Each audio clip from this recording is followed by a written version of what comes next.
The black stallion reared against the sky like a nightmare made flesh, its hooves slashing the air inches from Willow Vance's face as she stumbled backward into the dusty street of Castle Dome, Arizona territory, certain these would be her final seconds on Earth. The beast had broken free from the hitching post outside Henderson's general store, spooked by something she had not seen, and now it was all wild eyes and flaring nostrils and deadly power. Willow raised her arms instinctively, a futile gesture against 1,500 pounds of terrified animal, when suddenly a blur of motion intercepted her fate. Strong hands grabbed her waist and yanked her sideways, rolling them both against the wooden planks of the store's porch, as the stallion's hooves crashed down where she had stood a heartbeat before. The man who had saved her moved with practiced efficiency, keeping his body between her and the raging horse while shouting commands in a voice that somehow carried both authority and calm. The stallion wheeled, nostrils flaring, but the man stood his ground, speaking in low, steady tones that Willow could not quite make out over the pounding of her own heart. Minutes stretched like hours as he slowly approached the animal, hand outstretched, voice never wavering from that hypnotic cadence. The stallion stamped and snorted but did not bolt, and gradually, impossibly, the wildness seemed to drain from its eyes. When the horse finally allowed the stranger to grasp its broken reins, Willow released a breath she had not known she was holding. The small crowd that had gathered began to disperse, their brief entertainment concluded, and the man led the stallion back to the hitching post with gentle firmness. Only then did he turn to face her, and Willow found herself looking into eyes the color of storm clouds, set in a sun-darkened face that might have been carved from the same stone as the mountains surrounding their desert town. "You hurt." His voice was rougher now, edged with something that might have been concern or might have been irritation. She could not tell which. "No, I am fine, thanks to you." Willow pushed herself to standing, brushing dust from her simple brown traveling dress. Her hands were shaking, she noted with some annoyance. "That was remarkable, what you did. With the horse, I mean."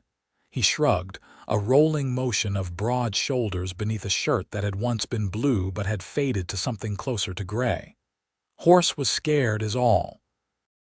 Needed to know he was safe. And me, did I need to know I was safe too?"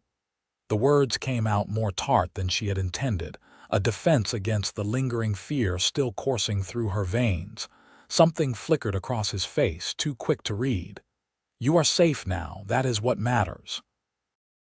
He touched the brim of his dusty hat, a gesture more reflex than courtesy.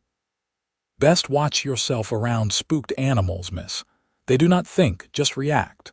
Before Willow could respond, he turned and walked away, his gait unhurried despite having just saved a woman's life.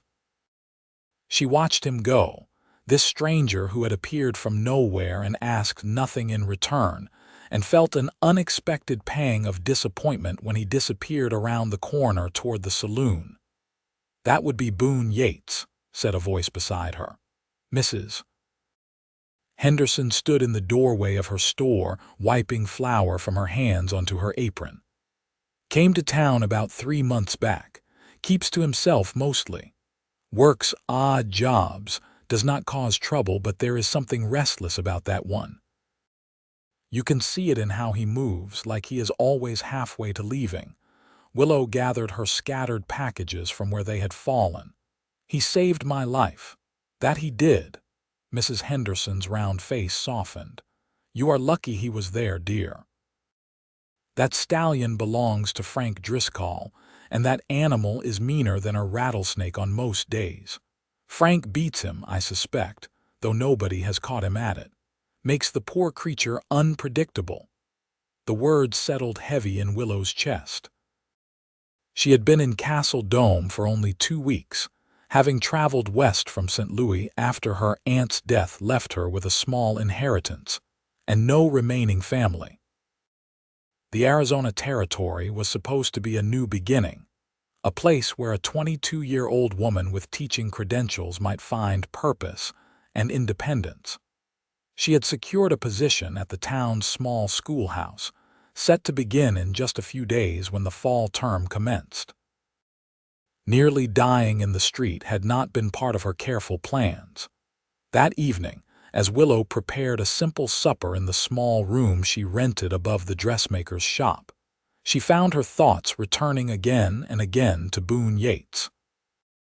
She tried to dismiss the preoccupation as simple gratitude, nothing more, but there had been something in his eyes when he looked at her, some deep current of feeling quickly shuddered. And Mrs. Henderson's words echoed in her mind, something restless about that one. Willow understood restlessness. She had felt it herself, that caged sensation of life closing in, of days stretching ahead in predictable patterns until they blurred into nothingness. It was part of why she had come west, seeking something she could not quite name. But there had been a different quality to the restlessness she sensed in Boone Yates, something darker and more desperate, like a man running from something that would never stop chasing him. 2 days passed before she saw him again. Willow was leaving the schoolhouse after spending the morning organizing her classroom, pleased with the neat rows of desks and the alphabet she had chalked across the blackboard, when she spotted him across the street. He was loading supplies into a wagon outside the hardware store, his movements efficient and economical. She hesitated, knowing the proper thing would be to simply continue on her way, but propriety had never been her strongest suit. "Mr. Yates," she called, crossing the dusty street with more confidence than she felt. He looked up, and she saw recognition flash across his face, followed by something that might have been wariness. He set down the crate he was holding and waited as she approached, his expression carefully neutral. Miss Vance, so he had learned her name. The knowledge sent an odd warmth through her chest. "I wanted to thank you properly," Willow said, "for what you did. I did not get the chance the other day. No thanks needed. Anyone would have done the same, but they did not. You did." She met his eyes steadily, refusing to let him dismiss his own courage. "I owe you my life, Mr. Yates. That is not a small thing." For a moment, something shifted in his expression, a crack in the careful armor he wore. "You do not owe me anything. I am glad you were not hurt." He paused, then added, "You are the new schoolteacher." It was not a question, but she answered anyway. "I am. I start on Monday." "Do you have children, Mr. Yates?" "No." The word came out flat, final. "No family at all." The loneliness in those words struck her like a physical blow. Willow knew loneliness, had carried it with her like a constant companion since her parents died when she was 16, but she sensed his ran deeper, carved into his bones. Before she could stop herself, she asked, "Will you let me buy you dinner? As a thank you?" "The hotel dining room serves a decent meal, I am told." Boone Yates looked at her for a long moment, and she watched him wrestle with something internal. Finally, he shook his head. "That would not be a good idea, Miss Vance. I am not the kind of man a respectable schoolteacher should be seen with." "That seems like my decision to make, not yours." "You do not know me." "No," Willow agreed, "but I would like to. Is that so strange? You saved my life. I am curious about my rescuer." He turned away, reaching for another crate, but she caught the tension in his shoulders. "Best to let your curiosity rest, miss. I will not be in Castle Dome much longer anyway. Never stay anywhere long. Where will you go? Does it matter? Somewhere else. That is all I know." Willow stood there in the dusty street, watching him load supplies with methodical precision, clearly hoping she would take the hint and leave. But something stubborn rose in her chest, the same quality that had brought her west against the advice of everyone she knew. "The offer stands, Mr. Yates. Should you change your mind?" She did not wait for a response, turning on her heel and walking away with her spine straight and her chin high. But she felt his gaze on her back until she turned the corner, and that awareness sent shivers across her skin despite the desert heat. The weekend passed in a flurry of final preparations. Willow met with the town council to discuss curriculum expectations, organized her meager teaching supplies, and tried very hard not to think about storm cloud eyes and a voice that gentled wild horses. She mostly failed at that last task. Monday morning arrived bright and hot, as every morning did in the Arizona territory. 17 children filed into Willow's classroom, ranging from 6-year-old twin girls with identical braids to a lanky 14-year-old boy who clearly resented being there. She learned their names, assessed their abilities, and fell into the rhythm of teaching with the ease of coming home. This was what she was meant to do, she thought as she guided a small boy through his letters. This was purpose. At lunch, while the children ate outside in the shade, Martha Brennan, the minister's wife, stopped by with a basket of bread. "Welcome properly to Castle Dome," she said warmly. "I meant to call on you sooner, but my youngest has been ill. How are you settling in?" "Very well, thank you." Willow accepted the bread gratefully. "Everyone has been kind. We are glad to have you. The children need a proper teacher, someone with credentials and patience. The last one, poor man, could not manage the older boys." Martha glanced out the window at the playing children, then back to Willow. "I heard about your incident with the Driscoll stallion. How frightening that must have been." "It was, but Mr. Yates intervened before any harm came to me." Something shifted in Martha's expression, a carefully maintained neutrality.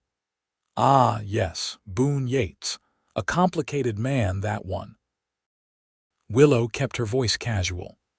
"How so?" Martha lowered her voice, though they were alone. "He came to town 3 months ago with nothing but the clothes on his back and a horse that looked half dead. My husband tried to speak with him, offer spiritual guidance, but Mr. Yates made it clear he had no use for church or counsel. He works hard, I will grant him that. Takes any job offered and does it well. But there is something haunted about him, as if he is running from demons only he can see. Do you know where he came from? He does not speak of it, and nobody has pressed. This is the West, after all. Many people come here to escape their pasts." Martha's expression softened. "He is not a bad man, I do not think, just a wounded one. And wounded men can be dangerous, not because they mean harm, but because they do not know how to stop hurting." The words stayed with Willow long after Martha left, echoing through her mind as she taught geography and arithmetic. A wounded man. A man running from demons. She recognized that kind of pain, having felt smaller versions of it herself. But where her losses had eventually scabbed over, forming tender but healed scars, she sensed Boone's wounds still bled. That evening, restless and unable to settle, Willow took a walk through town as the sun painted the desert sky in shades of copper and gold. Castle Dome was small, barely 300 souls, but it had a certain rough charm. The town had grown up around mining operations in the nearby mountains, and though those had mostly played out, enough people had stayed to create a real community. She passed the church, the saloon, the assayer's office, and the hotel, nodding to the few people she encountered. She did not plan to walk past the small stable on the edge of town where she had heard Boone sometimes worked. She certainly did not plan to stop when she saw him in the corral, working with a young mare who shied away from his approach. But her feet carried her to the fence anyway, and she stood watching as he repeated the same patient process he had used with the stallion, voice low and steady, movements deliberate and calm. It took 15 minutes before the mare allowed him close enough to touch her neck. When she finally did, standing still beneath his gentle hand, Boone's face transformed. The hard edges softened, and for just a moment, Willow glimpsed the man he might have been before whatever darkness claimed him. The sight made her chest ache. He sensed her presence then, turning his head to find her at the fence. The softness vanished, replaced by that careful neutrality she was beginning to recognize as his armor. He gave the mare a final pat and crossed to where Willow stood.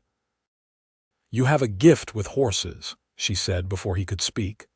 "I have never seen anything like it. Horses are honest. They do not lie or pretend. If you are patient and calm, they respond in kind." He leaned against the fence, close enough that she could see the stubble shadowing his jaw, the scar that cut through his left eyebrow. "Why are you here, Miss Vance? I was walking. I did not plan to stop." "But you did." "Yes," she met his eyes. "I did." Boone sighed, a sound weighted with something she could not identify. "You should not. People will talk. Let them talk. I am the schoolteacher, not a nun. I am allowed to have conversations.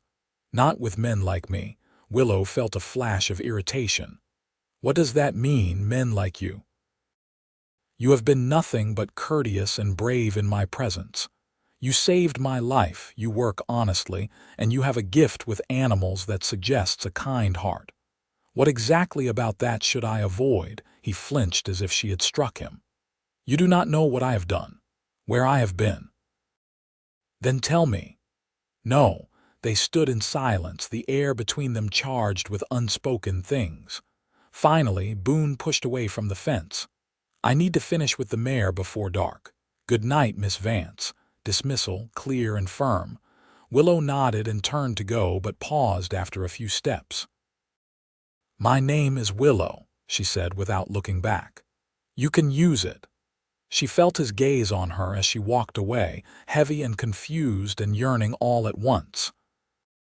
And though she knew the smart thing would be to heed his warnings and keep her distance, Willow had never been particularly good at doing the smart thing.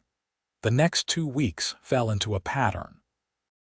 Willow taught her students, prepared lessons, and gradually found her place in Castle Dome's small society. The women welcomed her with invitations to quilting circles and church socials. The men treated her with respectful distance, and the children began to thrive under her patient instruction. It should have been enough. It was what she had come west to find. But in the evenings, she found herself walking past the stable, and more often than not, Boone was there. They began talking, brief conversations that never ventured too deep, but gradually revealed small pieces of who they were. He told her about different horses he had worked with, shared techniques he had learned, spoke about the desert landscape with unexpected poetry. She told him about her students, her slowly growing comfort in this harsh but beautiful place, her dreams of making a real difference. Neither acknowledged that these encounters were becoming something more than chance. Neither named the anticipation Willow felt each evening as she set out on her walks, or the way Boone's expression shifted when he saw her approaching, tension and pleasure warring in equal measure. It was Martha who finally spoke the truth Willow had been avoiding. They were sorting donated clothes for the church's charity box when Martha said carefully, "People have noticed you spending time with Mr. Yates." Willow kept her eyes on the shirt she was folding. "We have conversations." "There is no harm in that."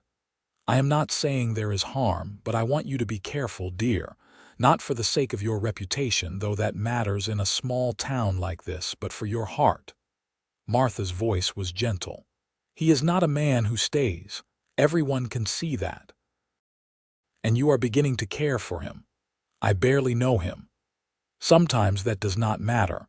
Sometimes we see something in another person that speaks to something in ourselves, and knowledge has nothing to do with it." Martha touched Willow's hand. "I just do not want to see you hurt." That night, alone in her room, Willow forced herself to examine the truth. She was drawn to Boone Yates in a way that both thrilled and frightened her. It was not just gratitude for her rescue, though that was part of it. It was the way he moved, that curious combination of strength and gentleness. It was the wounded look in his eyes that called to something protective in her nature.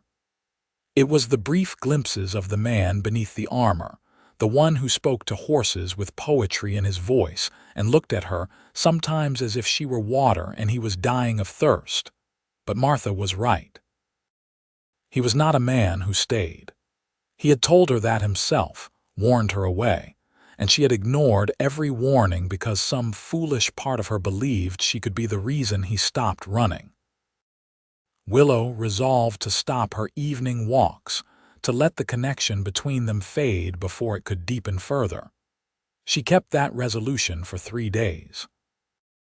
On the 4th day, one of her students, a 7-year-old named Tommy Brennan, Martha's son, fell during recess and cut his hand badly on a sharp rock.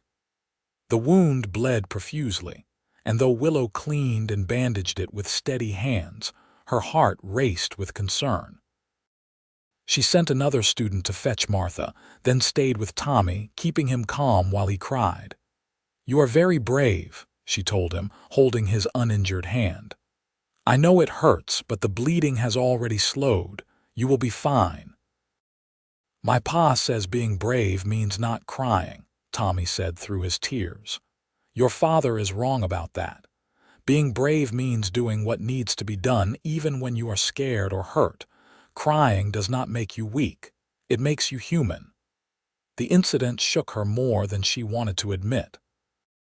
When Martha arrived and took Tommy home, promising the injury was not serious enough to need the doctor, Willow dismissed class early. She needed to walk, to move, to process the fear that had gripped her when she saw Tommy's blood. Without conscious thought, her feet carried her to the stable. Boone was in the corral with a different horse, a gelding this time, but he stopped when he saw her face. He vaulted the fence with easy athleticism and crossed to her in 3 long strides. "What happened?"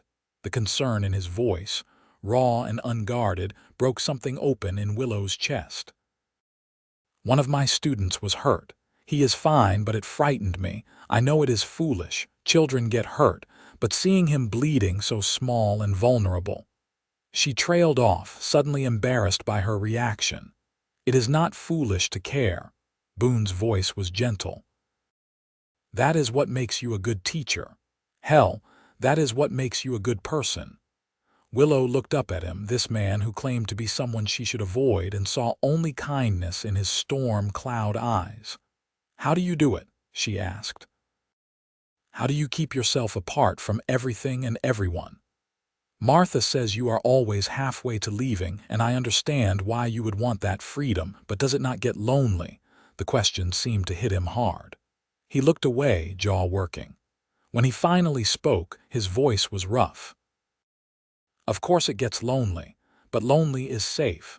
Lonely means nobody gets hurt by my mistakes." "What mistakes, Boone?"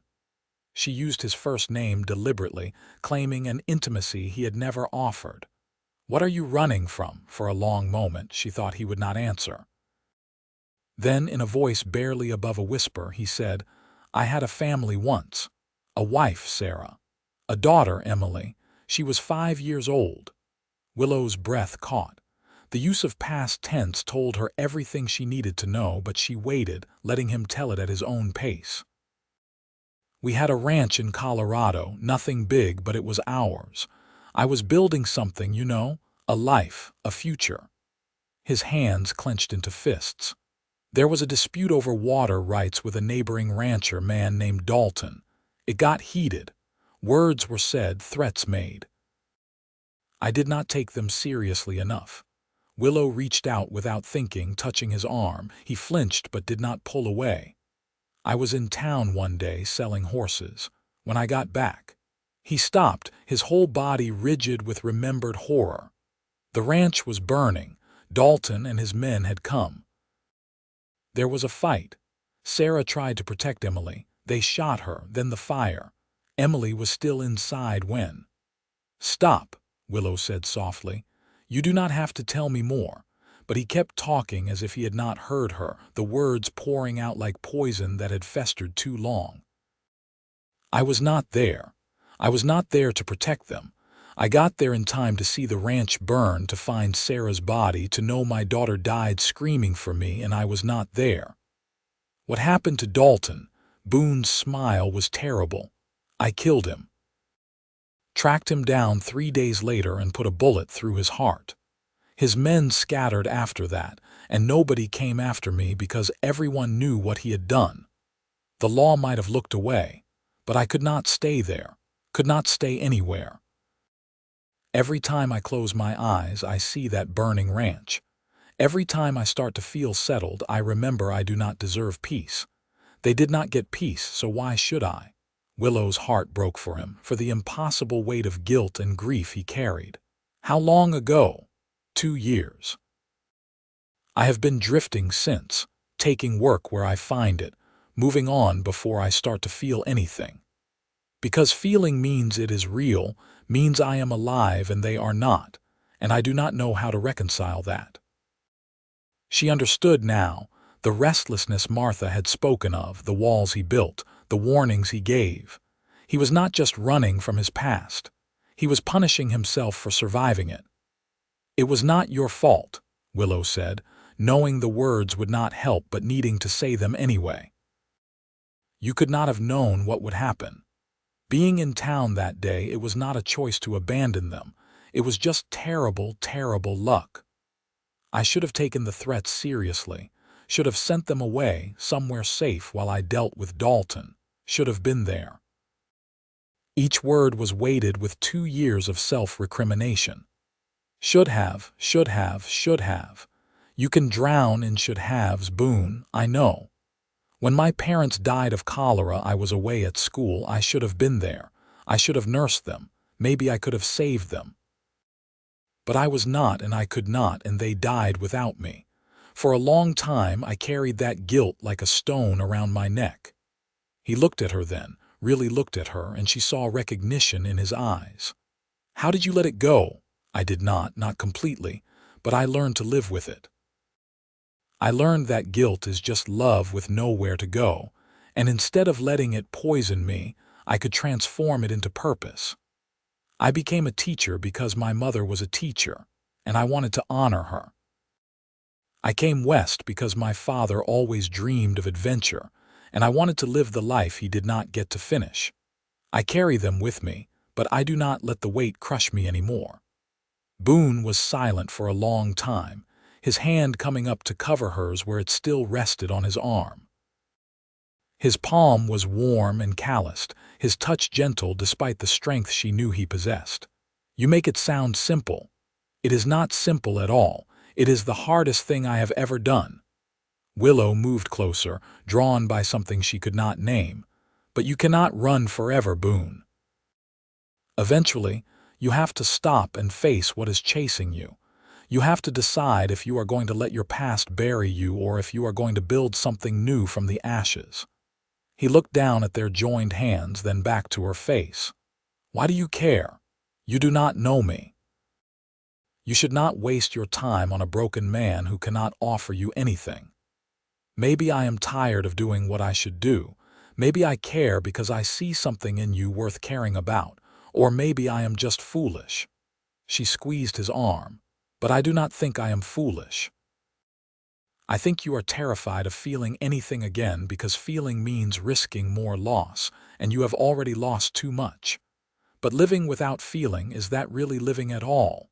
No, he admitted, his voice barely audible. No, it is not.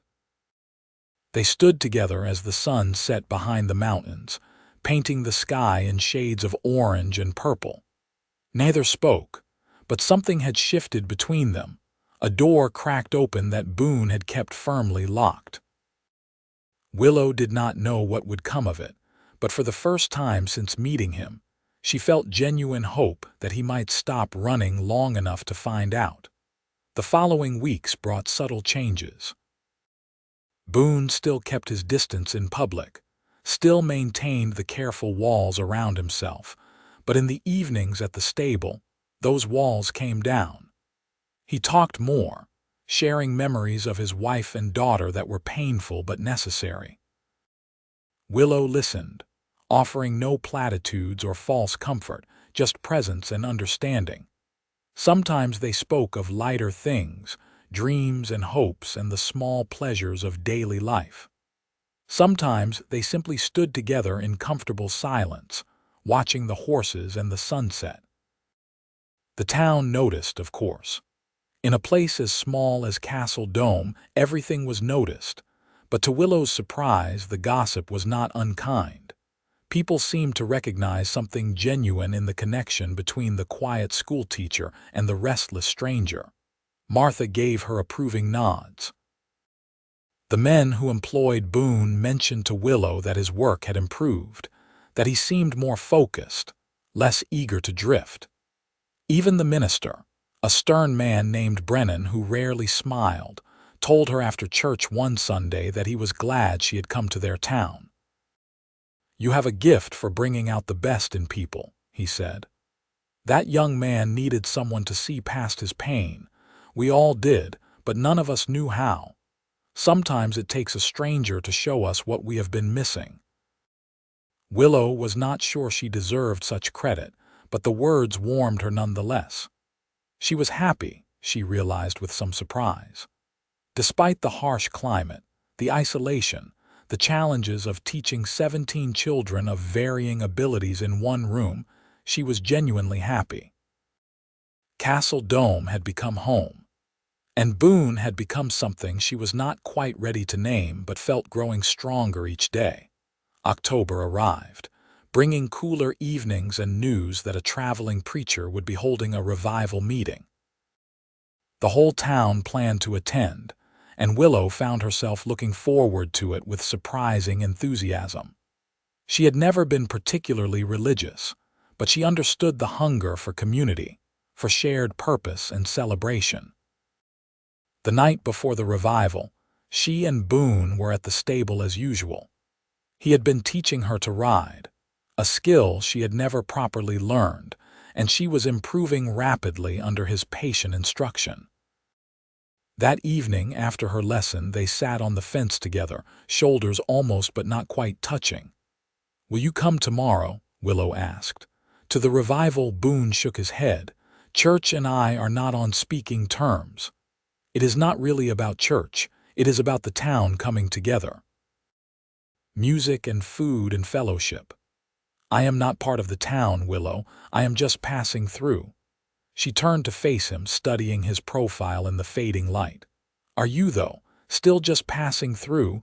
You have been here almost 5 months now. You have steady work, people who respect you, a place to live. At what point does passing through become staying?" He met her eyes, and she saw fear there, raw and honest. "I do not know how to stay. I do not know how to let myself want things again." "What do you want, Boone?" Her voice was barely above a whisper. "Right now, in this moment, what do you want?" For a long moment he said nothing. Then, moving slowly as if afraid she might startle, he reached up and touched her face, his calloused fingers gentle against her cheek. "I want to stop running. God help me. I want to stay here with you and see where this goes. But I am terrified that if I let myself want that, something will take it away, and I cannot survive losing anyone else." Willow turned her face into his palm, letting herself feel the warmth of him, the realness of this moment. "There are no guarantees, Boone. I could die tomorrow. You could die tomorrow. That is the terrible truth of being alive. But living in fear of loss means never living at all. It means we are already dead, just too stubborn to lie down. When did you get so wise?" "I am not wise. I am just a woman who has decided that life is too short to spend it afraid." She covered his hand with hers. "Stay, not forever if that is too much to ask, but stay for tomorrow. Come to the revival with me. Let yourself be part of something again." He searched her face as if memorizing it. Then, so quietly she almost missed it, he said, "Okay." The word was small, but it felt monumental, a choice made, a step forward into uncertainty. Willow smiled, and after a moment, Boone smiled back, tentative and unpracticed but real. That night, as she lay in bed listening to the desert wind, Willow acknowledged what she had been avoiding for weeks. She was falling in love with Boone Yates. Maybe she had been since the moment he threw himself between her and a spooked stallion, or maybe it had grown gradually through their evening conversations. But either way, the feeling was there, undeniable and terrifying and wonderful all at once. She did not know if he felt the same. She did not know if he was capable of feeling that way again after everything he had lost. But she knew she had to try, had to take the risk, because the alternative was living half a life, and she had not come west for that. The revival was held in a large tent on the edge of town, and by the time Willow arrived the next evening, it was already crowded with people. She wore her best dress, a deep green that brought out the auburn highlights in her brown hair, and had taken extra care with her appearance in a way that made her feel both excited and foolish. She did not see Boone at first and felt a sinking disappointment. He had said he would come, but maybe the promise had been too much. Maybe he had panicked and left town entirely. Then a hand touched her elbow, and she turned to find him there, clean-shaven and wearing a shirt she had never seen before, his hair damp as if recently washed. He looked nervous and determined in equal measure. "You came," she said, unable to keep the relief from her voice. "I said I would." He offered his arm with old-fashioned courtesy. "May I sit with you? I would like that very much." They found seats near the back as the traveling preacher began his sermon. Willow barely heard the words, too aware of Boone's solid presence beside her, the way their arms touched, the warmth radiating from him. When they stood to sing hymns, his voice surprised her, a rough but pleasant baritone that carried genuine emotion. She glanced at him and saw his eyes were closed, his face peaceful in a way she had never witnessed before. After the sermon, there was food and socializing. People approached them, some curious about seeing Boone at a social gathering, others simply friendly. He handled it better than Willow had expected, his natural reserve serving him well, but she could feel the tension in him, the effort it took to be present and engaged.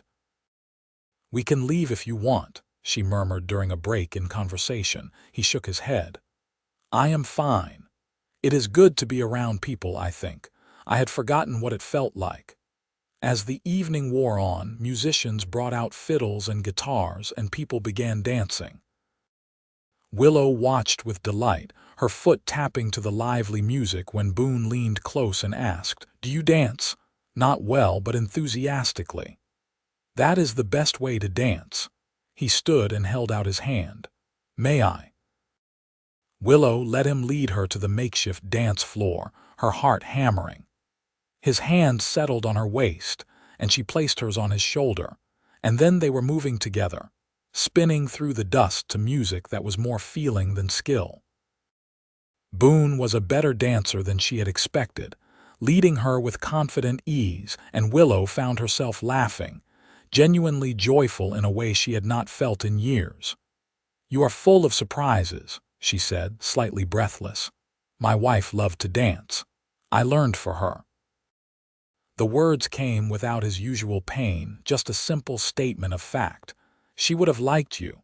The comment touched Willow deeply. "I wish I could have known her. She would have told you that you are too good for me and that I should not waste your time. Then she would have been wrong. Nobody is too good for anyone else. We are all just people doing our best." The song ended, but Boone did not immediately let go. They stood there, still holding each other, the noise of the revival fading to background. His eyes searched her face, and Willow saw something shift in them, a decision being made. "Willow," he said, and her name in his rough voice made her shiver. "I need to tell you something." "What?" "I am falling in love with you. Maybe I already have. And it terrifies me because I do not know how to love someone without losing them. But I cannot pretend any more that this is nothing, that you are just a kind woman helping a broken stranger. You are more than that. You have become everything." The words stole her breath. Around them, people laughed and danced and lived, but in that moment, there was only Boone, only his eyes on hers, only the truth between them. "I am falling in love with you too," Willow whispered. "And I am terrified as well. Not of losing you, but of never having tried. Of playing it safe and missing out on something extraordinary." Boone pulled her closer, propriety be damned, and rested his forehead against hers. "I do not know how to do this. I do not know how to be what you deserve. Just be yourself. That is all I want. That is all I need." He kissed her then, gentle and tentative at first, then deeper as she responded, her arms coming up to circle his neck. The kiss tasted like hope and fear and promise, and when they finally pulled apart, both were trembling. "People are staring," Boone murmured, though he made no move to step away. "Let them stare." Willow smiled up at him. "I am the schoolteacher kissing the town's most mysterious resident at a revival meeting. We have given them gossip for months." He laughed, and the sound was so unexpected and genuine that Willow fell a little more in love with him. They left the revival shortly after, walking through the quiet town toward Willow's room above the dress shop. Neither spoke, both processing the enormity of what had just been acknowledged between them. At her door, Boone kissed her again, slower this time, thorough and sweet. "I should go," he said against her lips. "This is already scandalous enough without me staying." "Where are you staying? I just realized I do not even know." "Boarding house at the edge of town. Nothing fancy, but it is dry and the bed does not have too many bugs." He tucked a strand of hair behind her ear. "Can I see you tomorrow? You can see me every day if you want. I want." He kissed her forehead. "Sleep well, Willow Vance. Sleep well, Boone Yates." She watched him walk away, his stride easier than she had ever seen it, and felt a joy so pure it almost hurt. This was what she had come west for, she realized. Not just independence or purpose, but this connection that made everything else make sense. The next weeks were the happiest of Willow's life. She and Boone stopped hiding their affection, and the town accepted their courtship with surprising warmth. He started attending church, sitting beside her and holding her hand during hymns. She spent her evenings at the stable, learning more about horses and about the man she loved. They talked about everything and nothing, building a foundation of trust and understanding. Boone spoke more about his past, not just the tragedy but the good times too, the happy memories he had locked away because they hurt too much. Willow listened and shared her own stories, her own losses and dreams. They discovered shared tastes in books, though reading material was scarce in Castle Dome. They argued playfully about whether coffee or tea was the superior drink. They planned small futures, nothing too distant or elaborate, but enough to show they were both thinking beyond tomorrow. In November, Boone took a permanent position at the stable, officially becoming the head horse trainer for the town's growing needs. The owner, a gruff man named Henderson, husband to the storekeeper, told Willow that Boone had a rare gift and he would be a fool to let him drift away. The permanence of the job seemed to settle something in Boone, giving him roots he had lacked for 2 years. One evening, as they sat watching the sunset from the corral fence, Boone said, "I have been thinking about building a house." Willow's heart skipped. "Have you?" "Nothing grand, but something solid. Maybe on that parcel of land north of town that is for sale. There is water nearby, good grazing for horses. I could expand my work, take on more training, maybe even breed horses eventually." "That sounds wonderful." He took her hand, threading their fingers together. "I am thinking about it because I want to stay here. Really stay, not just exist until something pushes me onward. Castle Dome has become home, and that is because of you." Willow turned to face him fully. "Boone Yates, are you telling me you have stopped running?" "I am telling you I have found something worth staying for." He cupped her face in his hands. You calmed something in me, Willow. That restlessness, that constant need to move before the pain caught up, it is still there sometimes, but it does not own me anymore. You showed me that living does not dishonor the dead, that I can build a new life without forgetting my old one. Tears pricked her eyes. I did not do that. You did it yourself. I just walked beside you. You did more than that. You saw me when I was trying to be invisible. You refused to let me hide. You loved me even when I could not love myself.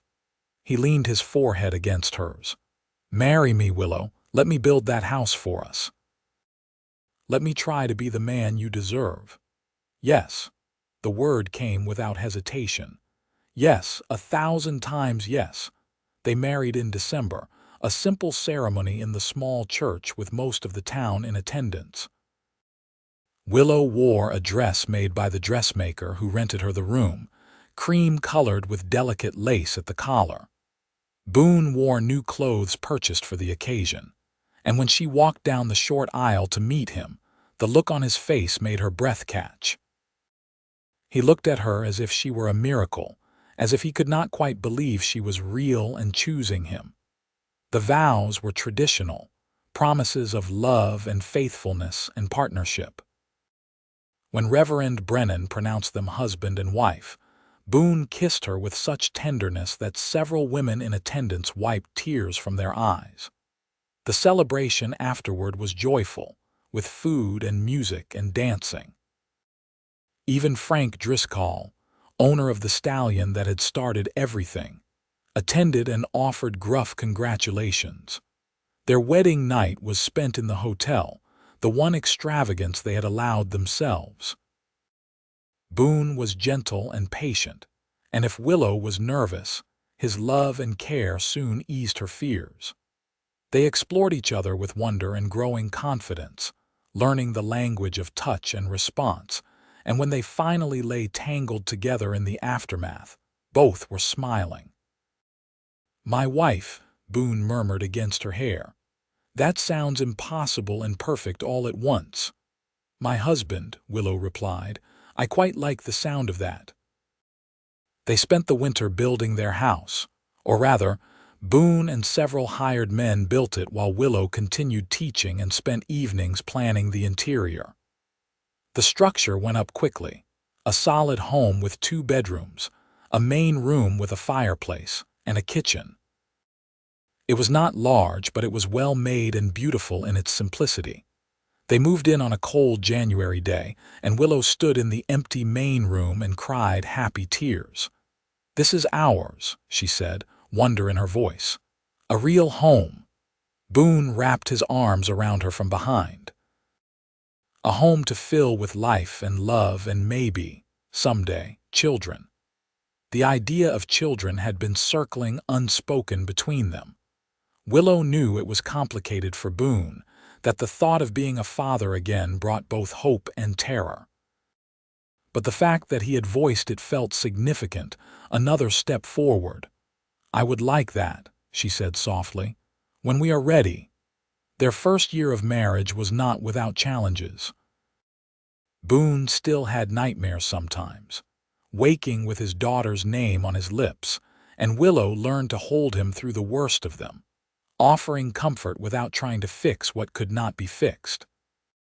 She had her own difficult days, when teaching tested her patience or the isolation of their desert home felt oppressive.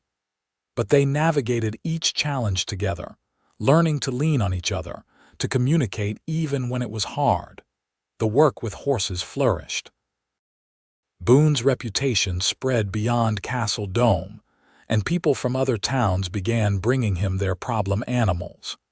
He worked with each one with the same patient care, and his success rate was remarkable. Willow loved watching him work, seeing the way he connected with creatures others had given up on.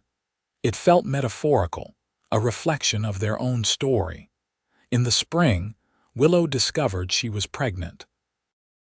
The realization came with joy and fear in equal measure, and she was not sure how to tell Boone. She waited until they were sitting outside one evening, watching the stars emerge in the darkening sky, before finding the courage.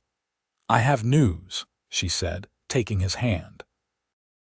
He looked at her, and she saw him read the truth in her face before she spoke. "You are with child." "Yes." "Are you happy?" For a moment he did not answer, and Willow felt a flicker of worry. Then he pulled her close, burying his face in her hair, and she felt him shaking. "I am terrified," he whispered. "But yes, I am happy. So incredibly happy. It is all right to be scared. I am scared too." They held each other as night fell, two people who had found each other against all odds, about to embark on the most frightening and wonderful adventure of their lives. The pregnancy progressed smoothly. Willow continued teaching until her 7th month, when climbing the steps to the schoolhouse became too cumbersome. The town women rallied around her, offering advice and baby items and companionship. Martha Brennan became a particular friend, sharing her own experiences and helping Willow prepare. Boone was attentive to the point of being overprotective, constantly worrying about her health and safety. Willow bore it with patient amusement, understanding that his fear came from love and loss. In quieter moments, he would talk to her growing belly, telling their unborn child stories about horses and the desert, his voice soft with wonder. "You think Sarah would forgive me?" he asked one night as they lay in bed, his hand resting on Willow's rounded stomach. "For being happy again?" "For having another child." Willow covered his hand with hers. "I think she would want you to be happy. Love does not divide, Boone, it multiplies. Loving our child does not diminish what you felt for Emily. It is just a different chapter of your story." "Our story," he corrected. "It is our story now." Their son was born on a hot August morning after a labor that felt endless but was actually only 12 hours. Boone stayed with Willow throughout, holding her hand and whispering encouragement, his face pale but determined. When the midwife finally placed the squalling infant in Willow's arms, they both wept. "He is perfect," Willow breathed, studying the tiny red face, the miniature fingers that gripped her own. Boone touched his son's head with infinite gentleness. "What should we name him?" They had discussed names but never settled on anything. Now, looking at her husband's face, full of love and fear and hope, Willow knew what felt right. "What about James, after your father, and we could call him Jamie?" "Jamie." Boone tested the name.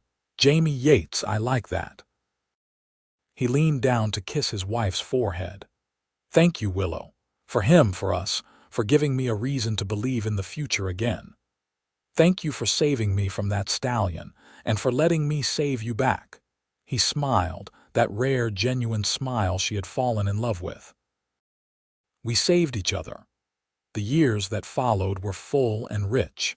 Jamie grew from infant to toddler to boy, bright and curious and affectionate. He had his mother's brown hair and his father's gray eyes, and he loved the horses with a passion that delighted Boone. 2 years after Jamie, Willow gave birth to a daughter they named Sarah, honoring Boone's first wife in a way that felt right. The gesture meant everything to Boone, a recognition that his past was not something to hide but to integrate into their family. Willow eventually returned to teaching part-time, and as the children grew, she found ways to balance her vocation with motherhood. Boone's work continued to thrive, and they gradually expanded their property, adding a larger stable and more pasture. They were not wealthy, but they were comfortable, and more importantly, they were happy. Castle Dome grew as well, slowly becoming more established, and the Yates family became a central part of the community. Boone, once the restless stranger nobody knew, was now respected and valued. He helped with the church, though his faith remained complicated. He mentored young men interested in working with horses. He became the person people turned to when they needed someone steady and calm. On their 5th anniversary, Boone surprised Willow with a small leather-bound journal. Inside the cover he had written a dedication. "For my wife, who taught me that the heart can hold both grief and joy, both past and future, both memory and hope. You are my home." Willow clutched the journal to her chest, tears streaming down her face. "It is beautiful. I thought you might want to write our story for the children so they understand someday how their parents found each other." She kissed him, deep and grateful. "I love you, Boone Yates. I love you too, Willow Yates, every day more than the last." The restlessness that had defined Boone for so long never completely vanished. There were still days when Willow could see it in him, that twitchy need to move, to run. But those days grew fewer as the years passed, and when they came, he had learned to recognize them for what they were: echoes of old pain, not current reality. He would saddle his horse and ride into the desert, letting the wind and the space work their magic. And then he would ride home, back to the life he had built, the woman he loved, the children who called him Papa. Willow had her own moments of restlessness, times when the smallness of Castle Dome felt confining, when she wondered about the roads not taken. But like Boone, she had learned that restlessness was not something to fear or run from but to acknowledge and integrate. She took trips with the children to Phoenix when they could afford it, exposing them to the wider world. She maintained correspondence with other teachers, exchanging ideas and books. She wrote in the journal Boone had given her, capturing their story and her own evolving thoughts. When Jamie was 8 and Sarah was 6, Willow became pregnant again, a surprise they had not planned but welcomed. This pregnancy was harder than the previous two, and there were moments of genuine fear, but their third child, a boy they named Daniel, arrived healthy and howling in the spring of 1889. "Our family is complete," Willow said, exhausted but radiant as she held Daniel while his siblings crowded close to see their new brother. Boone sat on the edge of the bed, his arm around Jamie, his free hand resting on Sarah's head. "Completely perfect." That night, after the children were asleep and Daniel was settled in his cradle, Boone and Willow sat on the porch of their home, watching the stars. It had become their ritual, this quiet time together at the end of each day, a space to reconnect and simply be. "You remember the day we met?" Willow asked, leaning against her husband's shoulder. "Every detail.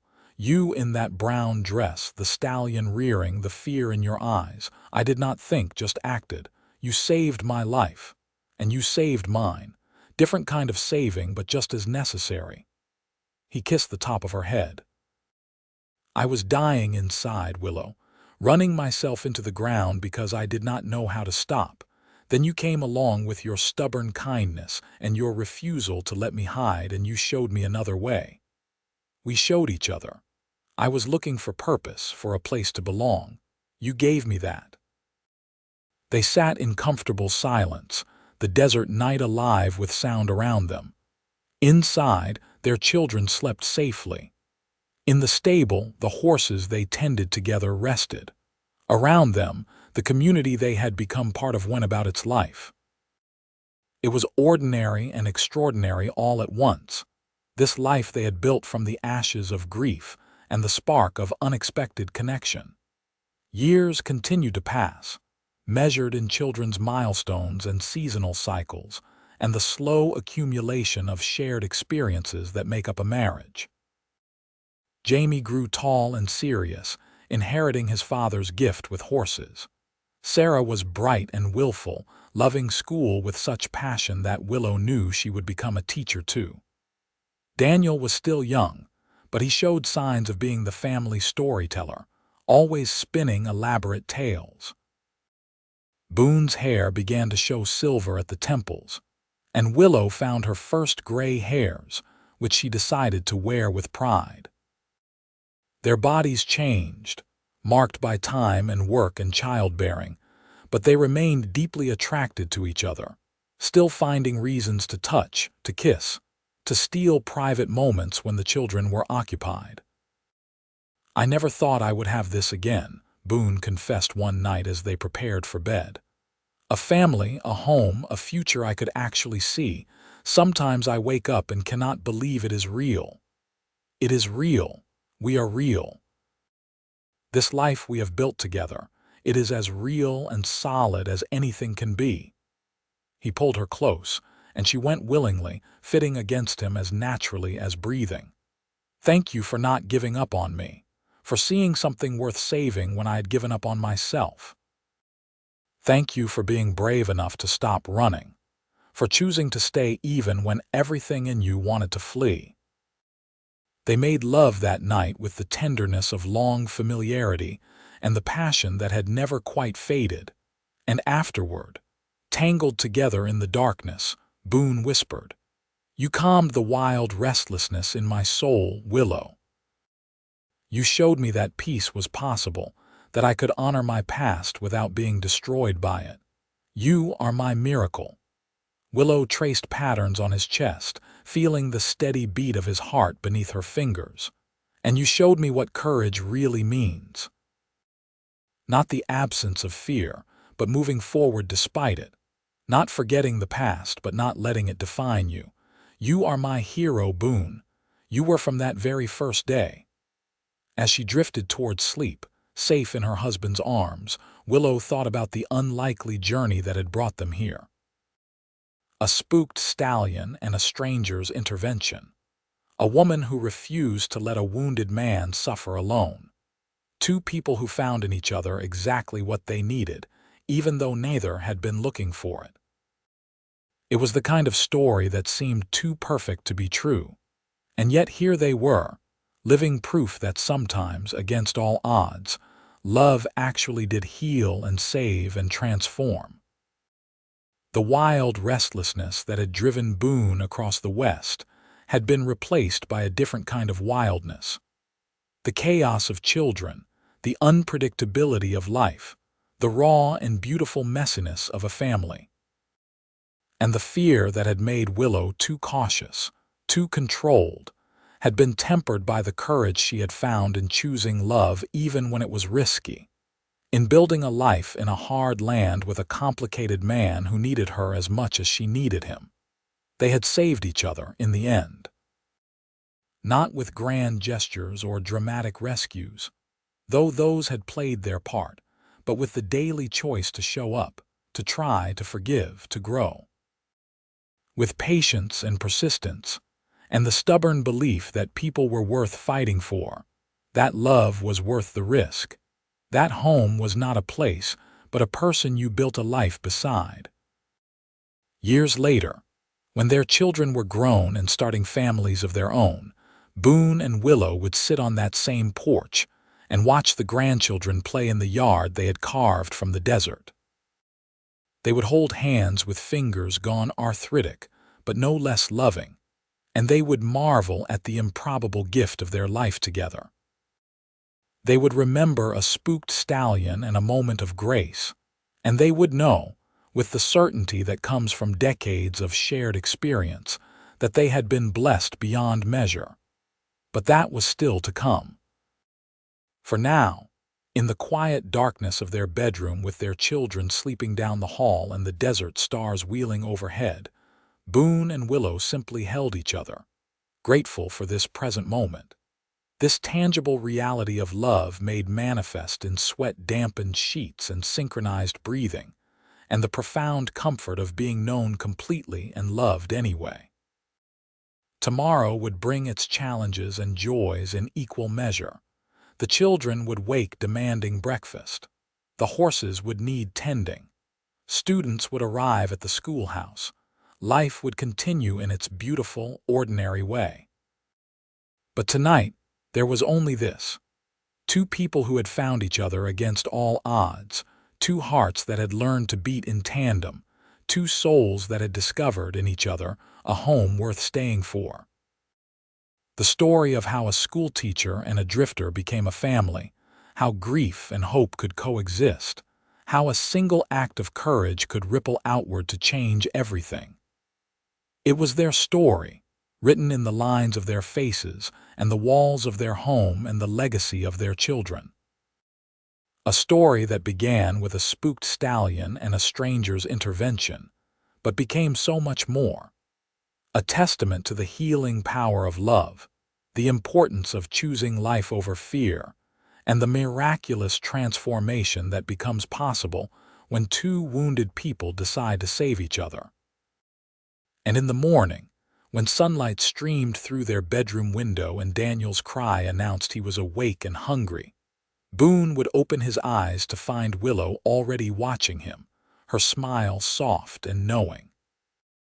He would lean over to kiss her, a greeting and a promise, and she would touch his face with familiar tenderness.